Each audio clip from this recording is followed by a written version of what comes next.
Family Day and Intramurals Day karon sa moang mga kiddos. Green team is K1 and the red team is K2. Before sa pag-start ng national anthem pa di ay mi. Apil ako ang few patabang og burot aning balon kay igo pod mi naabot diri as among venue wala pa pod na plaster ang decoration. So tabang usa mig huyop aning mga balon kay isa ra man tong paborot sa balon pod. Excited man unta ni ako ang manong mo apil ani. Problema lang kay pag abot sa ilahang time nga mo perform na ayay di naman mo tindog. Uy, pero ani nga time pertidyong lingawa ang mga bata. So daghay mga event or activity. Syempre apil pod ang mga mama. Ni nga time una nga nag-perform ang K1. Excited kayo ang mga mama oy nga makita ilahang mga anak nga mo sayaw. So ang tanan gyud nakapag-video gyud. Makahappy pod tan-awon kay nag-participate pod ang mga bata. Maor gyud taon ni kalipay sa mga inahan ug amahan nga makita ilahang mga anak nga nag-perform. Lahi ra gyud kaayo no. Pag 100% full supportive ang mga parents, maningkamot gyud ang mga bata pod. Ug sayaw kay naman ang mga mama ug papa nagtan-aw. So ako gani nalingaw gani kog tan-aw. O di ara ang performance sa rhythm. Maayo unta kung ako ang manong ilon ani ni apil sus na ra gyud tawo no. Kaway-kaway sa iyahang props. Gyud koy mahimo ani ug di gyud siya mo apil. Di lang pugson kay basin mo hilak diha inon sa tunga-tunga. Maguba ang nindot nga performance sa K2.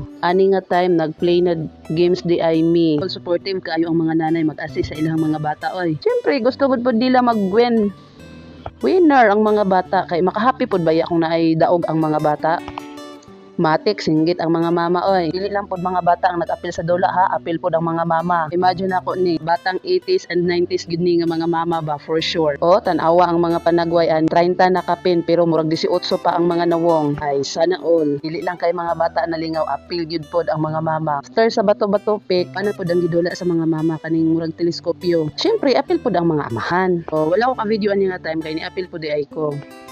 Indot po di ay kung mag-apel po tang mga ginikanan para ato ang mga bata musundog pod. Ay bata pag ganihila kay nag-apilihang mama ni bato-bato pick ba abi niya iyang mama og ambot unsay gibati sa bata nganong mauto iyang reaction. Og ani nga event nalingaw pod ko sa short Bible quiz. San tuod ginagmay lang ang pa-premium. Isa ka chocolate nga chocomocho og 20 pesos basta makatubag sa pangutana. Napoy Pinoy henyo nga gikan sa Bible mga hen. Lisoda lagi anan action mahimo ay. Kung naay dali lang bina og mga bata kapud siya matag-anan kay pwede ra nato itudlo ang mga bata pero lisod gihapon para sa magtagna. Isan lang og audience malipayod gihapon ang tanan. Nakita po nako ang mga kabataan nag-enjoy ani nga event. Ilabi na ako ang ilon og few. Sige og dagan-dagan lisod kayo kung plan nimo imong duha ka bata tapos ikaw ra isa magbantay. Pahingdagan diri og didto na asa na lang sa gyud ang pasensya. After sa mga event sempre naapoy lunch na mo. Nagpa-jumble pog kindi sila si pastor. Lingaw kaayo apil ang mga parents na monit og kindi. Wala lang jud ko ka video. Apil man pug ko na monit sa mga kindi. Bitaw oy nindot kayo mo balik sa pagkabata ba. Dili naman gid pwede mabalik so padayon na lang gid tas ani sa ato ang pagkainahan. Enjoy lang gid nato no kauban ang mga bata. Mag-guide og insakto. Lahi na baya ang mga kabataan sa karon nga henerasyon oy. Ang lisod sila ispilingon ay raman sa amo ang panahon. Sa inyo man tong panahon lahi man karon. O di ba mao ni linya sa mga kabataan kung imuha na silang istoryahan. Karelate lang gyud ani nga mga parents kaning bantang 80s and 90s. Dili lang tataman. Daghang salamat sa inyong pagsuporta. Love you all.